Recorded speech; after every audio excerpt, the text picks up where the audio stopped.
I've had to deal with clients claim for breast cancer, and fortunately we were able to help them on the financial side because they were able to have trauma insurance and they got paid out, so they could stop working for a year. They were able to cover their treatment.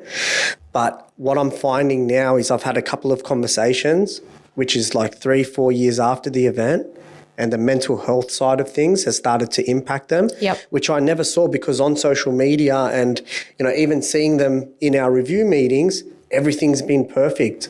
But it's now come where something's happened and it's just like, Ron, I'm struggling. Can we look at other options to claim on the insurance from the mental health side? Because a lot of that social media stuff is also masking what they're going through. 100%. And that's why when you're fundraising, you want to be adamant to share why you're fundraising. So what we do with our events, you're actually helping us support oncology massage, yoga, meditation, acupuncture, counselling, wig services. This is all provided to the cancer patient at no charge. And last year we started a cancer exercise program, that was funded for 12 weeks. So each cancer patient had a program personalised to them with an exercise physiologist, and they had 12 weeks of training dedicated to what they need, so their cancer. So for instance, my dad was actually part of that. He was diagnosed with prostate cancer last year, 72 years old. He goes, I'm not going to the gym. I'm like, you're going to the gym.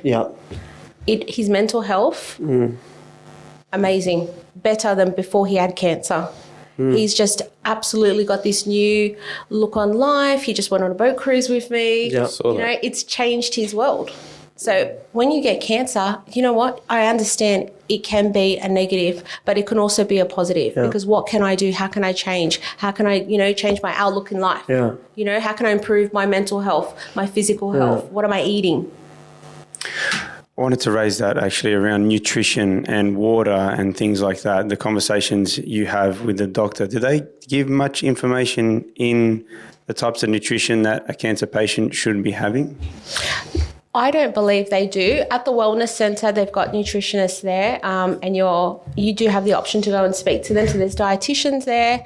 But when my sister-in-law was diagnosed, no one gave us really a plan on what to eat. It was more we had to do the research, and that's what we did. I think that's the issue too, is that there's so much misconstrued information out there that you're not entirely sure when you're in that fight or flight mode which direction to take. Well, exactly. And we were given a lot of information, and we did try things and things didn't work with her, so we eliminated them.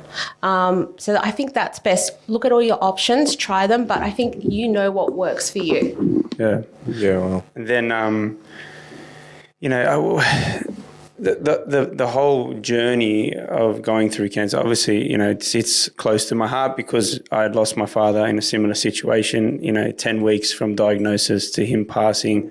And you just go into complete fight or flight mode. The whole family does. I'm Italian too. So we value, we cherish, we love our family. And wasn't so long ago for you, was it? Yeah. So it wasn't that long ago. And, you know, as you bring it up, it feels like yesterday. That's the crazy part about it. But you do everything you possibly can, you know, and you try and support.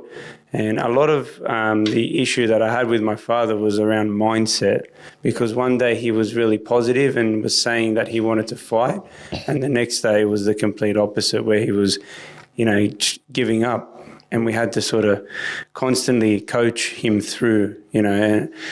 And what I want to know, like, what can we do differently? You know, what do you think needs to happen to change the space a bit?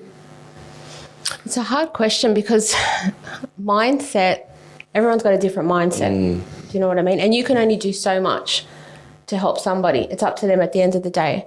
But I think if you bring them enough information and, you know, you're a supportive family, friend, community, I think that's the key. Everybody getting together and helping that person. It's really difficult because they're going through their own personal journey. We don't know what they're going through. And there's pushback and there's fight. And as someone having to, you know, trying to help, getting that pushback, how much do you continue to try and help before you kind of go, you know what, I just need to give some space? Well, the person's dealing with a lot of anger too, because why me? Yeah. you know? Yeah. I think what they say is when someone goes through a cancer diagnosis, it's from an aggression point of view and anger point of view, it's the worst that they are, the worst period of time going through those feelings. And so they're dealing with that and also getting all these people trying to help, because as people, we naturally want to help, right? Yeah, that's right. And when you're diagnosed with cancer, what's the first thing you do? You'll push everybody away because it's too much. I can't deal with it. But I find you have to let them go through those stages. So the first stage would be, for instance, shock, numbness, and then there's that anger. But it does pass. I do find that. And then that helps with their mindset. But they've got to get talking to other people. That's the key. Talking to other people who are going through the same journey as them.